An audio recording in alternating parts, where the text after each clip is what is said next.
So this was Little League World Series 2013. I hadn't been playing well up until this point. Actually, a cool story about this.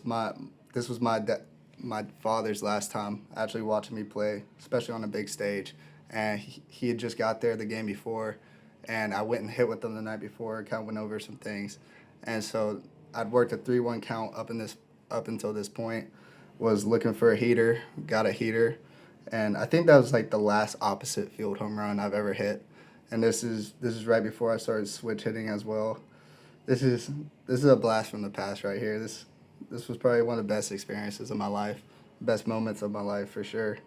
So I just remember slapping my third base coach's hand as hard as I could just because I was fired up. But that's about like the only thing. I don't really even remember what I was thinking at the time just because of just it was overwhelming for me. But I remember being in the dugout, just being a kid, being as happy as can be. And honestly, I remember thinking like I finally like did something on TV that I'll be able to watch later. Like I thought that was the coolest thing ever at the time. So yeah, there's a lot happened. This is top of the ninth, 2 outs, runners on first and third. So he blew 2 fastballs by me. So I kind of had a feeling he was going to come back with another one. And then worked it back to a 2-2 count and was just looking for anything to hit, just looking for a fastball over the plate.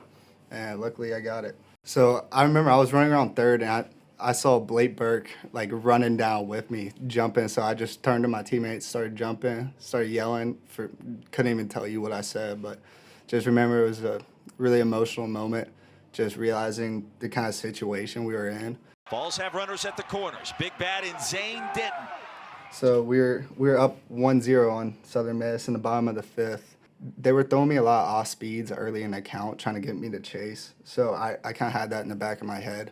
And so I worked a 2-0 count. And I remember the at-bat before he got a fastball in on my hands. So I had a heavy feeling that he was going to try to do that again. So kind of cheated a little bit to it. Fastball was kind of up and in, but got my hands inside of it. And honestly, I didn't even think it was gone off the bat. So I think you can see me like running around first, kind of screaming just because I didn't think it was going to go out, but luckily it did.